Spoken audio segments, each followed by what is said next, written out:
Hello दोस्तों, तो कैसे हो आप सब लोग। उम्मीद करता हूँ आप सब लोग ठीक होंगे। दोस्तों एचडीटी क्लासेस में आप लोग का बहुत बहुत स्वागत है।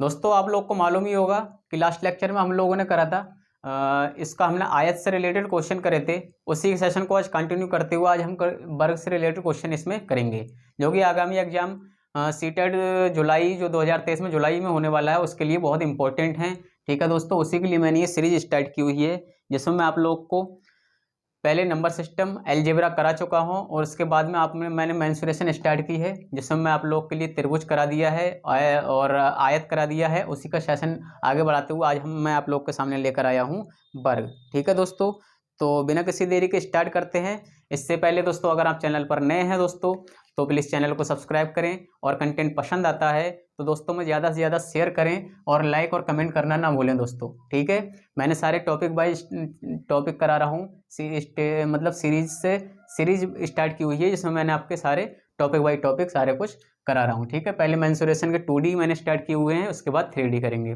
ठीक है, तो बिना किसी देरी के स्टार्ट करते हैं आज का अपना नया टॉपिक वर्ग। ठीक है, जैसा कि दोस्तों हम लोगों ने स्क्वायर किया आयत किया था। मैंने बोला था चार भुजाओं से बनी आकृति को आयत कहते हैं, लेकिन बशर्ते उनकी चारों की आमने सामने की जो भुजाएं होती हैं वो बराबर होती हैं। ठीक है, वर्ग में बिल्कुल जस्ट अपोजिट होता है। ठीक है, वर्ग जस्ट अपोजिट होता है। कैसे होता है, चारों भुजाओं से घिरी आकृति तो होती है, लेकिन चारों भुजाओं की माप जो होती है वो बराबर होती है। ठीक है, इस जो जितनी बराबर जो माप इसकी होगी वही इसकी होगी, वही इसकी होगी, वही इसकी होगी। ठीक है, तो वर्ग में जस्ट मतलब एक भुजा जो एक भुजा की वैल्यू होती है वही चारों भुजाओं के बराबर होती है। हम कह सकते हैं कि एक भुजा से ही मिलकर चारों भुजाएं बनती हैं। ठीक है, एक तो ये बात हुई। तो इस तरीके से इससे हमारा एक पहला फार्मूला निकलता है दोस्तों। पहला फार्मूला क्या निकलता है, वर्ग का क्षेत्रफल। वर्ग का क्षेत्रफल निकालेंगे हम तो क्या करेंगे, आयत का क्षेत्रफल निकालते थे हम लोग। तो क्या करते थे, ये लंबाई थी, ये चौड़ाई थी, ये चौड़ाई यहाँ तक की पूरी चौड़ाई को कवर करती थी, ये लंबाई यहाँ तक की पूरी लंबाई को कवर करती थी। तो हम लोग क्षेत्रफल निकालते थे, सिंपली कर देते L इंटू बी, लंबाई गुणा चौड़ाई क्षेत्रफल होता है। सेम वही करेंगे आयत के क्षेत्रफल में। ये वाली जो चौड़ाई होगी, ठीक है, ये यहाँ तक कवर करेगी क्योंकि सेम है, बराबर है। ये वाली जो होगी वो यहाँ तक कवर करेगी। तो हम इसको कह सकते हैं लंबाई भी हमारी ए है और चौड़ाई भी हमारी ए है, तो इसलिए हम इसको कह देते हैं भुजा स्क्वायर। ठीक है, ए स्क्वायर मतलब कोई भुजा होती, इसमें दो भुजाएं एल और बी थी, इसमें एक ही भुजा है ए, सबकी क्वांटिटी बराबर है, तो इसलिए हम कह देते हैं वर्ग का क्षेत्रफल भुजा स्क्वायर। ठीक है, इसमें हम लोग परिमाप करते थे इधर का, तो हम करते थे 2 गुना कर देते थे लंबाई प्लस चौड़ाई को जोड़कर, यही करते थे हम लोग परिमाप में। लेकिन वर्ग के परिमाप में हम लोग क्या करेंगे, क्योंकि एक ही भुजा है इसको 4 बार रिपीट किया गया है, क्योंकि वर्ग है तो 4 गुणा भुजा। ठीक है, सेम मतलब इसको रिलेट करके पढ़ेंगे तो ज़्यादा बेनिफिट होगा। तो यहाँ से हमारा, इसलिए मैंने आपको बोला था कि शायद रिलेट करके पढ़ाऊंगा, लेकिन क्वेश्चन इतने हैवी हैं, ज़्यादा हैं कि रिलेट करके एक साथ पढ़ाने का मौका नहीं है। केवल फार्मूले ही हम रिलेट करके पढ़ सकते हैं। ठीक है, पढ़ा भी सकते हैं, लेकिन अपना सेशन इतना लेंथी हो जाएगा कि 1-1.5 घंटे 2 घंटे लगभग पहुँच जाएगा, तो वो दिक्कत हो जाती है। ठीक है, तो क्या था, वर्ग का परिमाप हमारा क्या निकला था, 4 गुणा, चाहे ए कह दें चाहे तो भुजा कह दें। दोस्तों नोट करते रहें। ठीक है, और स्टेप बाय स्टेप लेकर चलेंगे और समझाते हुए। ठीक है, अब इसको थोड़ा सा हटाते हैं, ये तो परिमाप और क्षेत्रफल हुआ। वर्ग का एक विकर्ण भी होता है दोस्तों। ठीक है, एक विकर्ण होता है, आयत का भी एक विकर्ण मैंने आप लोग को बताया था, आयत का भी विकर्ण होता है। आयत में भी 2 विकर्ण होते हैं जो एक दूसरे को परस्पर 90 डिग्री पर क्रॉस करते हैं, और वर्ग में भी 2 विकर्ण होते हैं जो परस्पर एक दूसरे को 90 डिग्री पर क्रॉस करते हैं। ठीक है, सेम पोजीशन है। तो जब हम आयत में निकालते थे कर्ण, तो हम क्या करते थे, लंबाई दी है, चौड़ाई दी है, एक कोण मतलब आयत है तो 90 डिग्री होगा, 90 डिग्री के सामने कर्ण होता है, तो पाइथागोरस पर में k square equal to l square plus का बी स्क्वायर, यही किया था। तो k equal to under root l square plus b square, तो इसका विकर्ण निकाला था हमने। ठीक है, लेकिन जब हमारा आयत है ये दोनों भुजाएं अलग अलग थी, इसलिए हमने ये प्रोसेस किया। जब हमारा आयत है, आयत में ये भुजा ए है, ये भुजा ए है, तो ये निकालेंगे, मान लिया ऐसे के हिसाब से निकाल लेते हैं। ठीक है, कर्ण पर बना वर्ग शेष 2 भुजाओं पर बने वर्ग के योग के बराबर जब करेंगे तो कर्ण का स्क्वायर बराबर 2 ए स्क्वायर, एक ए स्क्वायर, एक ए स्क्वायर, 2a² हो गया, ठीक है। कर्ण को जब खाली छोड़ेंगे √2a² हो जाएगा, ठीक है। k = a √2, ए बाहर निकल जाएगा, अंडररूट में 2 बचेगा, ठीक है। इसलिए कहते हैं कि जो भुजा वर्ग जो होता है, जो वर्ग होता है उसमें जो भी भुजा की लंबाई होती है विकर्ण उसका a √2 और जुड़ जाता है उसमें, वही उसका विकर्ण हो जाता है, ठीक है। इस तरीके से निकालते हैं। तो हम सीधे से लिख सकते हैं वर्ग का विकर्ण भुजा a है तो विकर्ण हो जाएगा a√2, ठीक है। यहाँ भुजा 5 होती विकर्ण हो जाता 5√2, यहाँ भुजा 3 होती विकर्ण हो जाता 3√2, ठीक है। ये चीज़ आप उम्मीद करता हूँ कुछ ये चीज़ आपको समझ आ गई होगी दोस्तों। तो अब हम चलते हैं कुछ इंपॉर्टेंट फैक्ट्स की तरफ इसके, ठीक है। जैसे कि मैंने बोला था ये तो 3 इंपॉर्टेंट फार्मूले हैं जो आप नोट कर लें, ठीक है। उम्मीद करता हूँ आपने नोट कर लिए होंगे, तो इसको मैं रफ कर दूँ दोस्तों।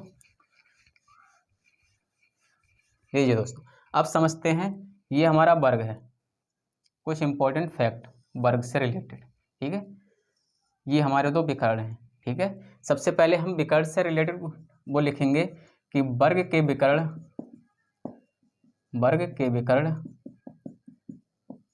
एक दूसरे को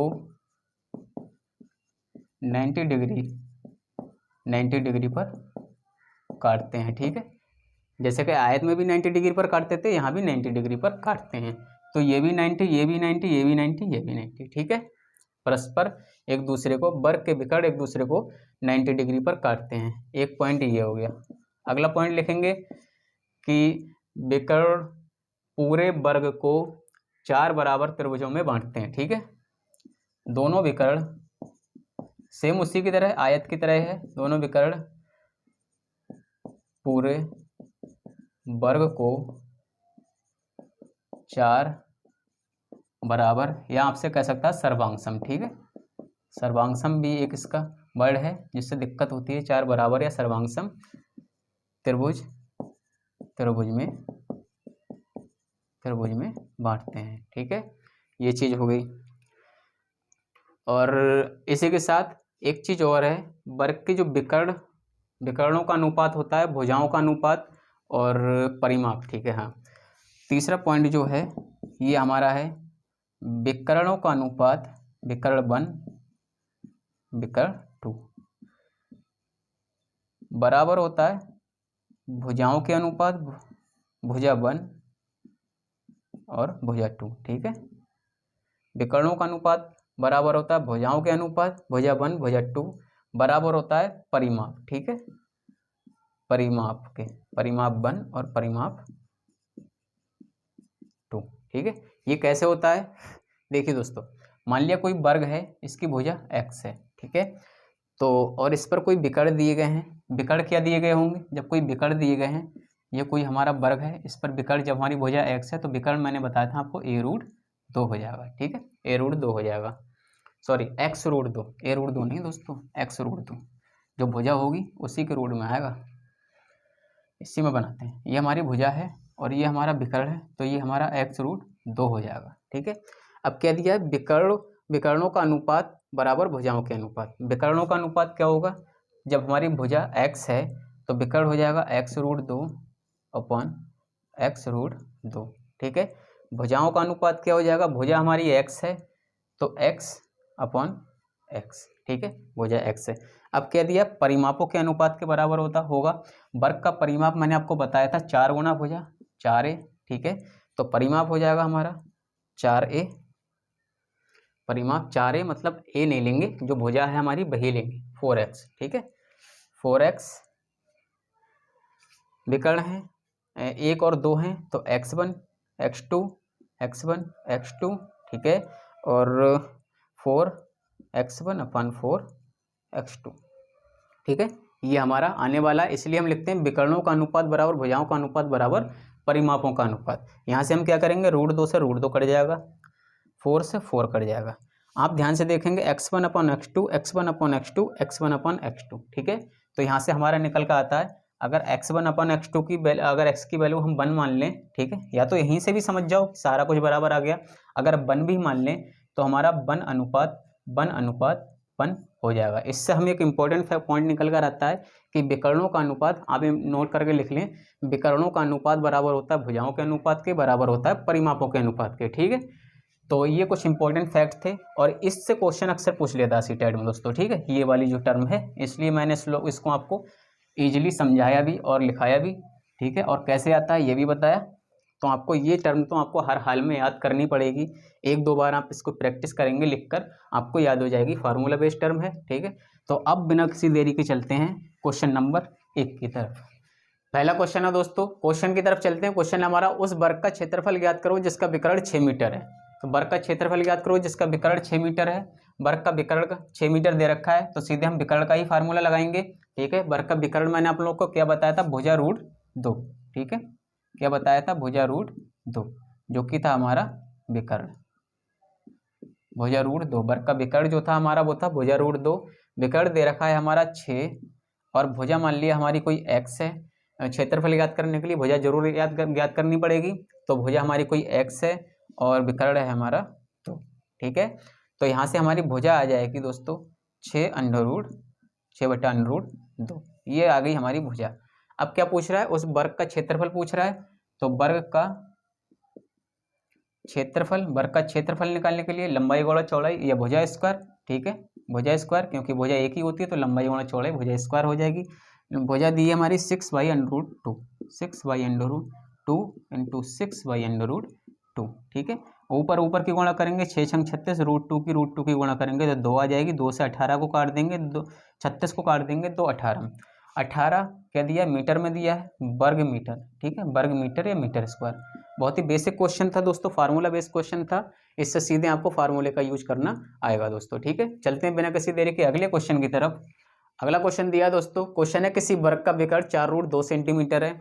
कोई वर्ग है जिसका विकर्ण 4√2 सेंटीमीटर है। एक अन्य वर्ग का क्षेत्रफल इसके क्षेत्रफल का 2 गुना है। ठीक है, तो पहले इसका क्षेत्रफल ज्ञात करना पड़ेगा, तभी तो अन्य वर्ग का क्षेत्रफल जो होगा वो 2 गुना होगा। ठीक है, सबसे पहले दिया वर्ग का विकर्ण बराबर होता है भुजा रूट 2, विकर्ण बराबर होता है भुजा रूट 2। ठीक है, आपको पता है इधर विकर्ण की लंबाई दे रखी 4√2 और इधर भुजा का माप ले लेंगे x और इधर ले लेंगे भुजा रूट 2। √2 से √2 कैंसिल हो जाएगा, तो भुजा यहाँ पर निकल कर आ गई हमारी 4। ठीक है, भुजा निकल कर आ गई 4, तो यहाँ से वर्ग का क्षेत्रफल निकाल देंगे। क्षेत्रफल बराबर भुजा स्क्वायर होता है, भुजा स्क्वायर 4 का स्क्वायर 16 सेंटीमीटर स्क्वायर। सॉरी। अब क्या पूछ रहा है, अब पूछ रहा है कि एक अन्य वर्ग का क्षेत्रफल इसके क्षेत्रफल का 2 गुना है। ठीक है, एक अन्य वर्ग का क्षेत्रफल, माना सेकंड क्षेत्रफल जो है पहले के क्षेत्रफल का 2 गुना है, तो 16 गुणा 2, 16 दूनी 32 सेंटीमीटर स्क्वायर यहाँ निकल आया। तो बड़े वर्ग का विकर्ण की लंबाई ज्ञात कीजिए। बड़ा वर्ग, तो इसमें बड़ा वर्ग क्या हुआ, एक तो ये 32 है, ये 16 है, तो ये बड़ा हुआ। तो इसकी लंबाई पूछ रहा है, विकर्ण की लंबाई पूछ रहा है। विकर्ण की लंबाई ज्ञात करने के लिए हमको भुजा पता होना चाहिए। ठीक है, भुजा पता होने के लिए हम क्षेत्रफल जो है 32 सेंटीमीटर, इसको भुजा स्क्वायर रख देंगे। ठीक है, भुजा स्क्वायर रख देंगे। क्षेत्रफल, वर्ग का क्षेत्रफल बराबर भुजा की घात 2 होता है और इधर है 32। ठीक है, तो यहाँ पर x मान लिया, भुजा x है, अंडर यहाँ पर आ गया ये हमारा 32। इसको यहीं छोड़ देते हैं भुजा सेंटीमीटर में, क्योंकि हमसे क्या पूछ रहा है, विकर्ण की लंबाई पूछ रहा है। विकर्ण की लंबाई पूछने के लिए वर्ग का विकर्ण होता है, वर्ग का विकर्ण होता है भुजा रूट 2, भुजा √2। भुजा हमारी क्या निकल कर आई है, √32। भुजा आई है हमारी √32 इंटू √2। ठीक है, तो ये आ जाएगा अंडर के अंडर, मैंने आपको गुणा करना सिखाया था, 32 दूनी 64 हो जाएगा, 8 64, 8 का ये स्क्वायर होगा। ठीक है, विकर्ण की लंबाई 8 सेंटीमीटर। ठीक है, तो इस उम्मीद करता हूँ कि इस चीज़ में आपको अंडर के अंडर में गुणा करने में कोई दिक्कत परेशानी समस्या नहीं आई होगी दोस्तों। ठीक है, चलते हैं बिना किसी देरी के अगले क्वेश्चन की तरफ। दोस्तों अगला क्वेश्चन करते हैं 3 मीटर भुजा वाले वर्गाकार फर्श पर 20 सेंटीमीटर और 30 सेंटीमीटर साइज के। ठीक है, अब ये आया मिक्सअप वाला क्वेश्चन दोस्तों। ठीक है, कि कितने पत्थर लगेंगे। 20 सेंटीमीटर और 30 सेंटीमीटर साइज का कोई पत्थर दिया है, इस तरीके का, माना कोई पत्थर लगाया, कोई टाइल निकाली, इसकी लंबाई है, इसकी है 20 सेंटीमीटर और इसकी है 30 सेंटीमीटर। तो ये क्या डिनोट करेगा, क्या बना दोस्तों, ये एक आयत बना अपने आप में। ठीक है, मीटर भुजा वाले वर्गाकार फर्श पर, और 3 मीटर भुजा वाले वर्गाकार फर्श पर 3 मीटर 3 मीटर 3 मीटर 3 मीटर। वर्ग की चारों भुजाएं बराबर होती हैं, ठीक है। वर्गाकार फर्श पर इसके साइज के कितने पत्थर लगेंगे?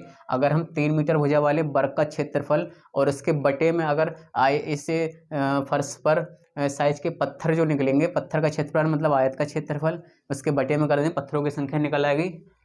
तो उसी को लेकर चलेंगे हम। क्या दिया है? 3 मीटर भुजा वाले वर्गाकार फर्श, 3 मीटर भुजा है, 3 मीटर भुजा वाले वर्गाकार फर्श पर 20 सेंटीमीटर 30 सेंटीमीटर, ये मीटर में दिया है, ये सेंटीमीटर दिया है, तो हम इसको भी मीटर में हल करेंगे। 3 मीटर बराबर हो जाएगा 3 गुणा 1 मीटर में 100 सेंटीमीटर 300 सेंटीमीटर, ठीक है, यही हुआ। अब पूछ रहा है वर्गाकार फर्श पर, तो वर्ग का फर्श का क्षेत्रफल बटे पत्थर का क्षेत्रफल निकाल देंगे, पत्थरों की संख्या, ठीक है। पत्थरों की संख्या पूछ रहा है, पत्थरों की संख्या पूछ रहा है, तो 3 मीटर भुजा वाले वर्ग का क्षेत्रफल, वर्ग का क्षेत्रफल बटे में कर देंगे इसके फर्श पर 20 सेंटीमीटर 30 में साइज के कितने पत्थर लगेंगे? पत्थर का क्षेत्रफल, ठीक है, पत्थर का क्षेत्रफल। पत्थर का क्षेत्रफल होगा वो हो जाएगा आयत, लंबाई गुणा चौड़ाई। वर्ग का क्षेत्रफल हो जाएगा भुजा की घात 2, 300 गुणा 300 और भुजा की घात 2, ठीक है। पत्थर का क्षेत्रफल 20 गुणा 30, 20 गुणा 30, ठीक है, 20 3 60 600। क्या करेंगे? 1 जीरो से 1 जीरो काट देंगे, 3 दशावन 30, ठीक है। 1 जीरो से 1 जीरो काट देंगे, 2 15 दूनी 30, 15 दशावन 150 पत्थर, ठीक है। बहुत ही बेहतरीन क्वेश्चन था, बहुत ही इजी वे में आप लोग को समझाया, ठीक है। ऐसे नहीं करना था तो वैसे कर लेते, पहले वर्ग का क्षेत्रफल निकालो, फिर पत्थर का क्षेत्रफल निकालो, ठीक है, और उसके रखना बटे में ये, ठीक है। चलते हैं बिना किसी देरी के अगले क्वेश्चन की तरफ। दोस्तों क्वेश्चन दिया दोस्तों, 3 किलोमीटर प्रति घंटा की गति से चलने वाला व्यक्ति किसी वर्गाकार मैदान को विकर्णता, मतलब वर्गाकार कोई मैदान है, ठीक है, कोई वर्गाकार मैदान है। क्वेश्चन को पढ़ेंगे सावधानी से और उसको जहाँ क्वेश्चन समझाना चाह रहा है, जहाँ क्वेश्चन पहुँचाना चाह रहा है, सीधा वहीं पर उसको पकड़ेंगे। किसी वर्गाकार मैदान को विकर्णता काटता है, विकर्णता मतलब या तो ऐसा काटेगा या ऐसा काटेगा, ठीक है। कोई वर्गाकार मैदान उसको विकर्णता काटेगा मतलब उसको विकर्ण डाल देगा। 2 मिनट में पार कर लेता तो मैदान का क्षेत्रफल मीटर में ज्ञात करो। अगर किसी 3 किलोमीटर प्रति घंटा की चाल से अगर हम यहाँ से विकर्ण की दूरी ज्ञात करना चाहें, ठीक है, तो विकर्ण की दूरी हम निकाल देंगे। 3 किलोमीटर प्रति घंटा की चाल से 2 मिनट में पार करता है, तो चाल और समय दे दिया है, ठीक है, तो दूरी निकाल देंगे, यहाँ से दूरी निकाल देंगे। चाल दूरी समय वाले टॉपिक में मैंने आपको कराया, दूरी बराबर चाल गुणा समय, ठीक है, दूरी बराबर चाल गुणा समय, चाल बराबर दूरी बटे समय, ठीक है, वहीं से है। दूरी निकाल देंगे जो कि हमारी विकर्ण की लंबाई होगी। दूरी हमारी कितनी थी? चाल दी है 3 किलोमीटर प्रति घंटा, 3 किलोमीटर प्रति घंटा, और 2 मिनट में पार करता है। और क्या बोल रहा है? मैदान का क्षेत्रफल मीटर में ज्ञात करो। मीटर में पूछ रहा है तो मीटर प्रति सेकंड में इसको निकाल लें, ठीक है। किलोमीटर प्रति घंटा है, किलोमीटर प्रति घंटा से जब बड़ी से छोटी वैल्यू बनाते हैं तो छोटा ऊपर बड़ा नीचे करते हैं, ठीक है। और इधर क्या दिया है? समय दिया है 2 मिनट में, 2 मिनट दिया है क्योंकि ये मीटर प्रति सेकंड हो गई, तो 2 मिनट दिया है तो मिनट को सेकंड में बदलेंगे, 2 मिनट 1 मिनट में 60 सेकंड, ठीक है। इसको सॉल्व कर लेंगे अब। 3 6 18 6 दशावन 60, ठीक है। 5 दूनी 10 दशावन पूरे 100, यही आ गया। 2 दशावन 20 पंजे 100, क्या दिया है? मीटर, ठीक है। ये जो दूरी आ गई ये 100 मीटर आ गई जो कि उसका विकर्ण है, ठीक है। अब इससे हम आसानी से क्वेश्चन को सॉल्व करेंगे। कैसे करेंगे? 2 मिनट में पार कर लेता है। मैदान का क्षेत्रफल मीटर में ज्ञात करो। मैदान का क्षेत्रफल ज्ञात करने के लिए, वर्ग का क्षेत्रफल ज्ञात करने के लिए भुजा की घात 2 होगा, ठीक है, भुजा की घात 2 होगा। वर्ग का क्षेत्रफल ज्ञात करने के लिए तो यहाँ भुजा की जरूरत पड़ेगी। भुजा हम निकालेंगे विकर्ण से, ठीक है, क्योंकि हमारा विकर्ण हम निकाल चुके हैं, ठीक है। विकर्ण बराबर भुजा रूट 2 मतलब a रूट 2, भुजा रूट 2, और विकर्ण हमारा दे दिया है 100 और भुजा हमारी निकलेगी a रूट 2, ठीक है। अब इस रूट 2 को इधर लाएंगे जब a रूट 2 100, 3 गुणा 5 बटे 18 गुणा 2 मिनट है, समय 60 सेकेंड, 3 6 18 6 दशावन 60, 10 दूनी 20 पंजे 100 मीटर, ठीक। कहीं ना कहीं रूट का कुछ प्रोसेस यहाँ पर चलेगा। a इक्वल टू 100/√2, ठीक है। भाई रूट नीचे से जब हटाएंगे तो परमीकरण हम लोग कर लेते थे, ठीक है, परमीकरण तो यहाँ आया हमारा 100√2 डिवाइड बाई √2 इस 2 से इस 100 को आराम से काट देंगे, तो यहाँ हमारी भुजा आ गई 50√2। ठीक है, यहाँ से भुजा निकल आई। जब भुजा निकल आई तो क्षेत्रफल आराम से निकाल देंगे। भुजा की घात 2 होता है 50√2 का स्क्वायर। ठीक है, इसको 2 बार लिख दो 50√2, ठीक है, गुणा 50√2। ठीक है, चाहे इस तरीके से लिख दो, चाहे गुणा तो गुणा ही है। और 50 के गुणा करेंगे 5 पंजे 25, 2 जीरो आ जाएंगे। √2 की गुणा कर जब करेंगे तो 2 आएगा। ठीक है, इसको जब सॉल्व करेंगे 25 दूनी 50 और 2 जीरो पहले से हैं। क्षेत्रफल कितना आ गया, मीटर में पूछ रहा है, मीटर स्क्वायर, 5000 मीटर स्क्वायर, जो कि हमारा राइट आंसर है। बहुत ही बेहतरीन क्वेश्चन है दोस्तों। इस तरीके का क्वेश्चन में आपको अटकाएगा। और देखिए दोस्तों, चाल समय दूरी का भी क्वेश्चन दे दिया। ठीक है, बेकड़ वहाँ से निकाल ली, दूरी जो थी हमने वहाँ से बेकड़ निकाल लिया, दूरी निकाल के हमारा बेकड़ निकला। ठीक है, तो कोई भी टॉपिक कहीं भी किस तरीके से रिलेट करके पूछ सकता है दोस्तों। ठीक है, तो आपके सारे टॉपिक क्लियर होने चाहिए दोस्तों। तो चलते हैं बिना किसी देरी के अगले क्वेश्चन की तरफ। अगला क्वेश्चन है दोस्तों, क्वेश्चन दिया है किसी वर्गाकार बंजर भूमि की परिमिति मतलब परिमाप 208 मीटर है। इसके चारों ओर 2 मीटर चौड़ा रास्ता बना है। रास्ते सहित भूमि पर चारों ओर से 12.50 रुपये प्रति मीटर की दर से बाड़ लगाने का खर्च बताओ। सबसे पहले हम जान लेंगे किसी वर्गाकार बंजर भूमि की परिमिति। परिमाप 208 है, मतलब कोई वर्गाकार बंजर भूमि है। ठीक है, ये है जिसका परिमाप 208 है। इसके चारों ओर 2 मीटर चौड़ा रास्ता बना है। इसके चारों ओर, ठीक है, यहाँ भी 2 मीटर चौड़ा, यहाँ भी 2 मीटर चौड़ा, यहाँ भी 2 मीटर चौड़ा, यहाँ भी 2 मीटर चौड़ा। इसकी लेंथ 2, इसकी भी लेंथ 2। ठीक है, 2 मीटर चौड़ा रास्ता बना है। रास्ते सहित भूमि पर चारों ओर से 12.50 रुपये प्रति मीटर की दर से बाड़ लगाने का खर्च बताओ। तो सबसे पहले खर्च, जब हम खर्चा निकालेंगे, खर्चा बराबर भाव गुणा मात्रा। मात्रा के लिए हमारा क्या होगा, आयत का परिमाप, वर्ग का परिमाप। ठीक है, बाड़ लगाने के लिए परिमाप के लिए 4 गुणा भुजा। ठीक है, परिमाप बराबर होता है 4 गुणा भुजा, इसलिए हमें भुजा की जरूरत पड़ेगी। ठीक है, तो सबसे पहले हम इस परिमाप से उसकी भुजा निकाल लें। उसका परिमाप दिया है 208। ठीक है, आयत का परिमाप दिया है 208 और परिमाप बराबर होता है 4 गुणा भुजा। ठीक है, यही तो दिया पहले परिमाप इतने का। ठीक है, जो बंजर भूमि है इतनी, जो बंजर भूमि है जो इतनी इस चीज़ का दिया है परिमाप। ठीक है, इसका परिमाप इससे 4 गुणा भुजा निकाल देंगे। 4 से इसको काट देंगे, 4 पंजे 20, 4 दूनी 8, 4 दूनी 8, 4 पंजे 20। भुजा बराबर हो गई हमारी यहाँ पर 52, क्या दिया है मीटर में। ठीक है, 52 मीटर। अब हमारी प्रत्येक भुजा 52 मीटर आ गई। ये 52 मीटर, क्योंकि वर्ग है तो ये भी 52 मीटर, ये भी 52 मीटर, ये भी 52 मीटर।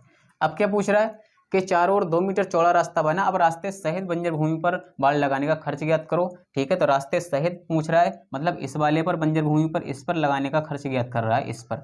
तो इस तक पहुंचने के लिए ये हमारी 52 है, 2 मीटर चौड़ा रास्ता इधर है, 2 मीटर चौड़ा रास्ता इधर है। ठीक है, तो 52 और टोटल हमारी ये तो कितनी हो जाएगी, 52 + 2 और +2 4, 52 4 56। ठीक है, ये 56 मीटर की इसकी प्रत्येक भुजा हो जाएगी, क्योंकि चारों ओर 2 मीटर चौड़ा रास्ता बना है।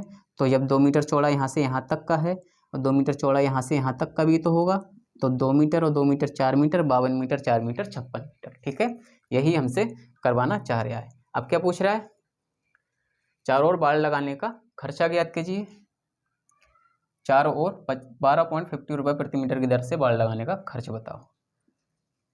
खर्चा बराबर सीधा सा फार्मूला मैंने आपको बना रखा है, भाव गुणा मात्रा। ठीक है, कुछ और नहीं करना है। जब भी खर्चा वाला कोई क्वेश्चन आए, या तो खर्चा दे रखा होगा या तो खर्चा पूछ रखा होगा। ठीक है, भाव गुणा मात्रा।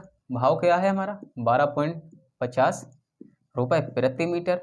मात्रा क्या है हमारी, मात्रा क्या है हमारी बाहर वाला जो, अब बड़ा वाला जो वर्ग है उसका परिमाप, क्योंकि बाहर की साइड से वो पूछ रहा है। परिमित बाहर की ओर, परिमित चारों ओर, माप की माप। ठीक है, माप मीस माप, तो परिमाप मात्रा 4a।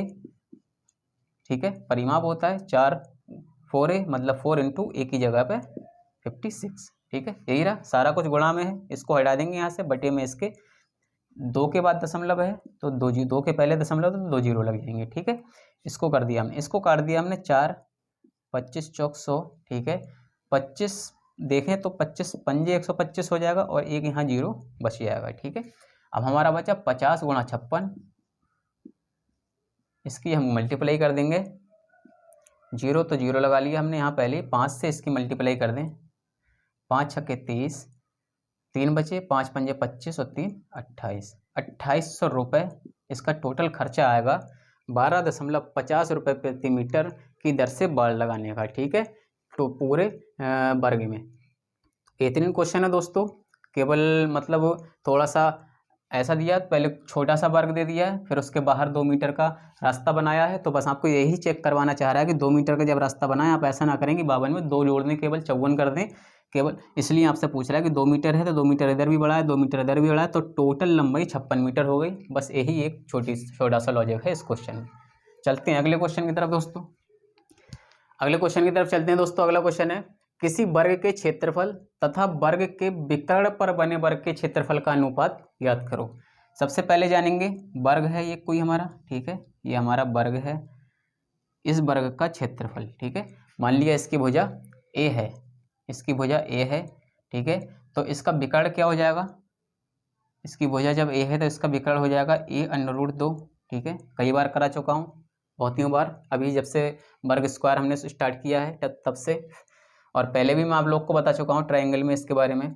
जब भुजा a है तो विकर्ण a√2 वर्ग में मिल ली, ठीक है, क्योंकि इसकी a भी भुजा a ही होगी, क्योंकि वर्ग है, चारों भुजाएं बराबर होंगी। क्या बोला, किसी वर्ग का क्षेत्रफल तथा वर्ग के विकर्ण पर बने वर्ग के क्षेत्रफल। अब इसके विकर्ण पर जो बना है वर्ग, ठीक है, इसके विकर्ण पर वर्ग कैसे बनेगा, ठीक है, इसके वर्ग विकर्ण पर वर्ग बनेगा, तो अब इसके विकर्ण पर जब वर्ग बना है तो इस वर्ग पर इसकी एक भुजा a√2 हो गई, तो ये भी भुजा a√2 हो गई, ये भी भुजा a√2 हो गई, ये भी भुजा a√2 होगी, ठीक है। इसकी भुजा a है, ये भी a होगी, ये भी a होगी। यही आपसे कहलवाना चाह रहा है, यही आपसे बनवाना चाह रहा है। अब पूछ रहा है दोनों त्रिभुजों, दोनों विकर्ण पर बने वर्ग के क्षेत्रफल का अनुपात ज्ञात करो।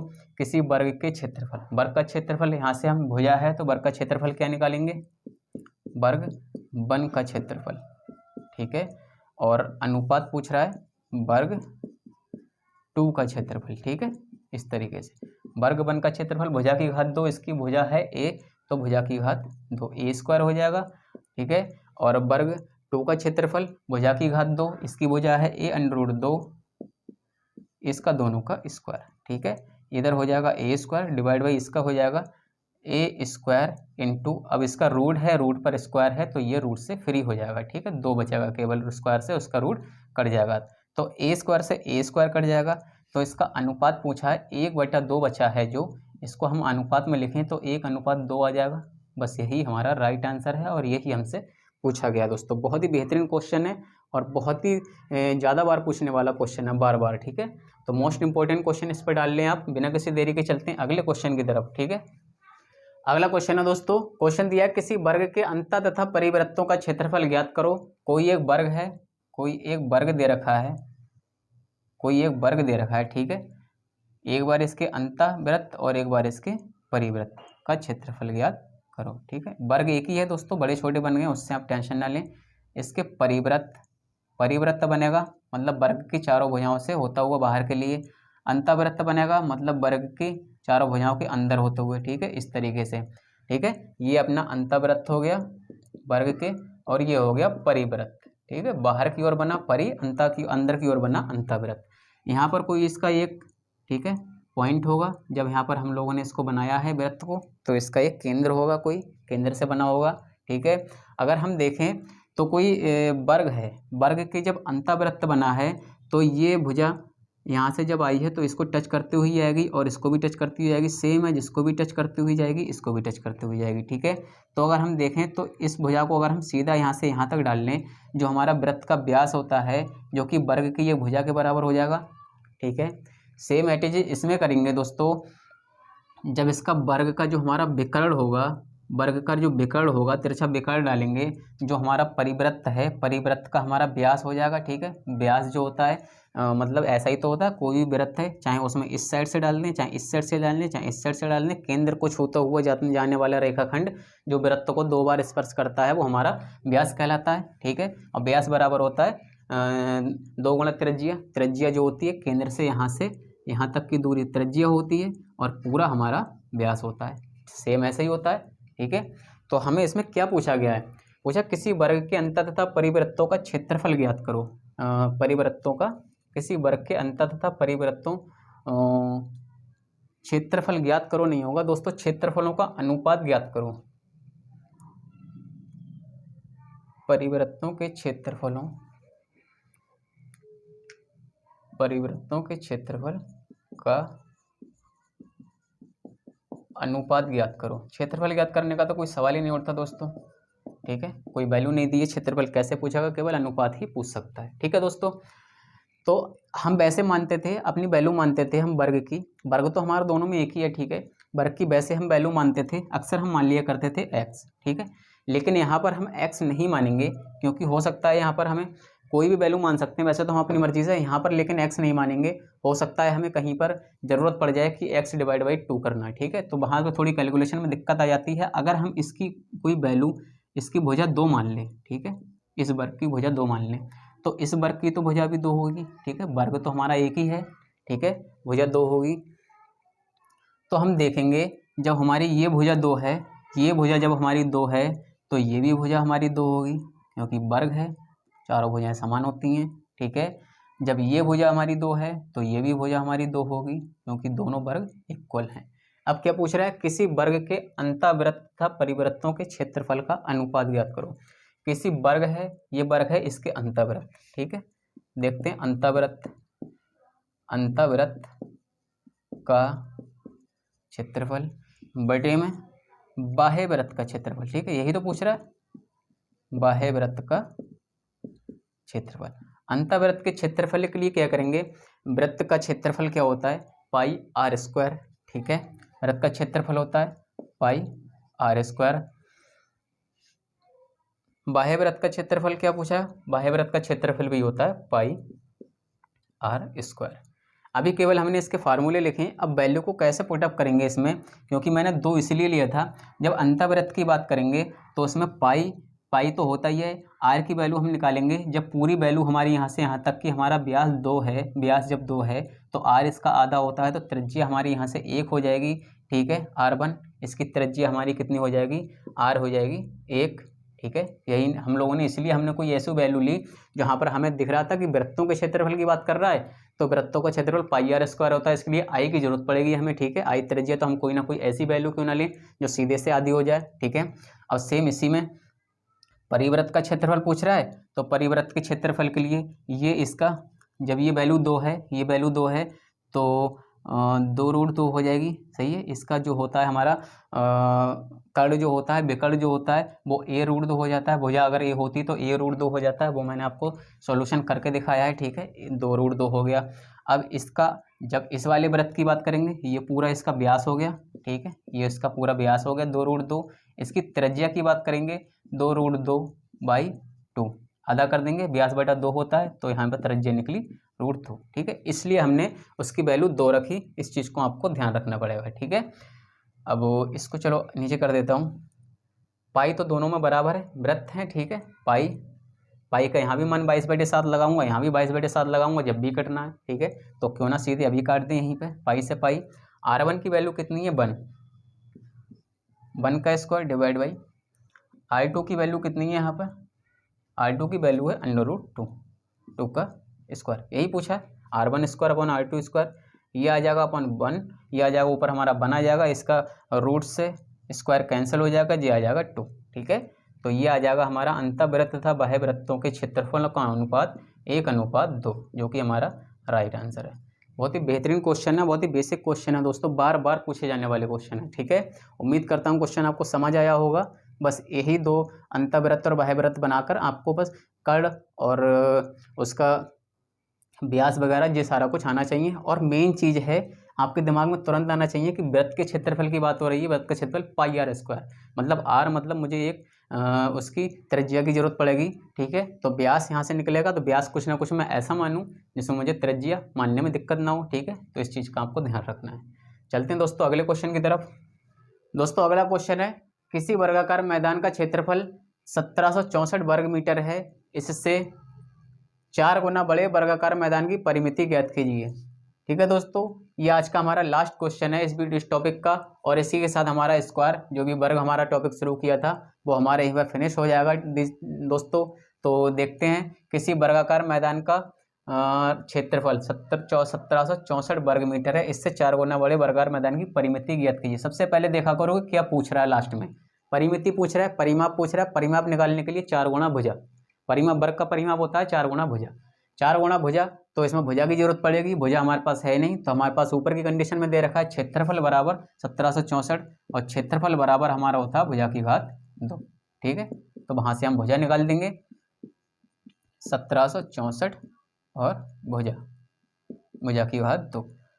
तो भुजा यहाँ से निकाल देंगे हम, क्या निकल कर आएगा 1764 अंडर रूट में, और 1764 मेरे ख्याल से किसी का होता नहीं है मुझे लग रहा है, लेकिन हम फिर भी काट के देख लेते हैं। सीधे से काटेंगे 2 अट्ठे 16, 2 अट्ठे 16, 2 दूनी 4, 2 चौक 8, 2 चौक 8, 2 एकम 2, 441 किसका होता है 21, 21 400, 20 20 400, 441 होता है 21 नहीं 21 का नहीं होता, 3 एकम 3, 3 चौक 12, 2 14, 3 सत्ते 21, 3 से कट जाएगा, 3 से कट जाएगा, 3 एकम 3 बचा 1, 14 हो गए, 3 चौक 12 बचे 2, 21 हो गए, 3 सत्ते 21, 3 से फिर कट जाएगा, 3 चौक 12 2 बचे 27 हो गए, 3 नियम 27 है तो किसी का वर्ग समझ नहीं आ रहा किसका। ठीक है, 7 से कट जाएगा, 7 सत्ते 49, 7 सत्ते 49, 7 3 21, 21 दूनी 42, 42 का वर्ग देखते हैं, 42 का वर्ग है 2 दूनी 4, 4 दूनी 8 दूनी 16 के 6 हासिल 1, 4 दूनी 8 नहीं 42 का कम होगा, 2 3 6, 6 सत्ते 42, 42 का वर्ग 2 दूनी 4, 4 दूनी 8, 8 दूनी 16 के 6 कैरी 1, 4 चौक 16 1 17। ठीक है, 1764 42 का है, 7 3 21 दूनी 42। भुजा हमारी निकल कर आ गई 42 का स्क्वायर है जो कि हमारा रूट में है। अब इसका सीधे से 42 निकल कर आ जाएगा, क्या दिया है 42 मीटर। यहाँ से हमारी भुजा निकल आई, तो पूछ रहा है इससे 4 गुना बड़े वर्गाकार मैदान की परिमिति ज्ञात कीजिए। 4 गुना बड़े वर्गाकार मैदान की परिमिति ज्ञात करना है, तो 4 गुना बड़े और परिमाप निकालने के लिए क्या करते हैं 4 गुना भुजा। ठीक है, ये तो करेंगे 4 गुना बड़े और परिमाप निकालने, परिमिति पूछ रहा है 4 गुना भुजा। ठीक है, भुजा हमने निकाल ली है, परिमिति मतलब परिमाप। ठीक है, ये परिमाप निकालेंगे 4 गुना भुजा। भुजा क्या दे रखी 42। ठीक है, इसको अब तोड़ फोड़ करके सीधा से इसका कैलकुलेशन करके निकाल देंगे। 4 दूनी 8, 4 चौक 16 गुणा 4। ठीक है, अब इसको काट देंगे, 4 अट्ठे 32, काट देंगे नहीं मल्टीप्लिकेशन कर देंगे, 4 अट्ठे 32 कैरी 3, 4 छंग 24 3 27 कैरी 2, 4 एकम 4 2 6, 672, 400, 4 छंग 24 240, 4 अट्ठो 32 72, 272, 400 600 200 600 672 कितना है परिमाप मीटर में। ठीक है, बहुत ही बेहतरीन क्वेश्चन था दोस्तों, और आज का लास्ट क्वेश्चन था। उम्मीद करता हूं दोस्तों आज का सेशन आप लोगों को बखूबी समझ आया होगा दोस्तों, और इसी के साथ आज के सेशन का समापन करते हैं दोस्तों, और मिलते हैं मेंसुरेशन के किसी अगले टॉपिक के साथ 2D के व्रत। ठीक है, नेक्स्ट लेक्चर में आप लोग को व्रत कराने वाला हूं, फिर इसके बाद में हमारा हो जाएगा त्रिभुज हो जाएगा, वर्ग हो जाएगा, आयत हो जाएगा। ठीक है, आयत भी करा दिया, त्रिभुज भी करा दिया, वर्ग भी कंप्लीट हो गया आज हमारा। अब आगे कराऊंगा मैं आपका व्रत। ठीक है, व्रत के बाद में सीधे चलेंगे 3D की तरफ, और इन 4 टॉपिक के अलावा ज़्यादा क्वेश्चन और कहीं से नहीं पूछता इसमें 2D में, और आगे चलेंगे सीधे 3D की तरफ। ठीक है, जैसे मैं आपको घनघनाभ, बेलन, शंकु इनसे रिलेटेड क्वेश्चन कराऊंगा। ठीक है, तो उम्मीद करता हूँ आज का सेशन आप लोग को पसंद आया होगा दोस्तों, और दोस्तों अगर सेशन पसंद आया है तो दोस्तों में ज़्यादा से ज़्यादा शेयर करें। अगर आप चैनल पर नए हैं दोस्तों प्लीज़ चैनल को लाइक करें और सब्सक्राइब करें। और दोस्तों अगर आप बिल्कुल बेसिक लेवल से, 0 लेवल से मैथ करना चाहते हैं, बिल्कुल आप अगर बिगनर भी हैं, तो मैंने आपके लिए मैथ की पूरी अर्थमेटिक का पूरा सिलेबस कंप्लीट कराया हुआ है, इसकी प्लेलिस्ट भी बना दी है दोस्तों, तो वहाँ से आप उसको कवर कर सकते हैं। बिल्कुल बेसिक से 0 लेवल से मैंने कराया है, जिसमें आपको बिल्कुल सीखने में कोई दिक्कत परेशानी नहीं होनी है। ठीक है, तो इसी के साथ आज चलते हैं दोस्तों, मिलते हैं किसी नेक्स्ट लेक्चर में, और तब तक के लिए good bye and take care.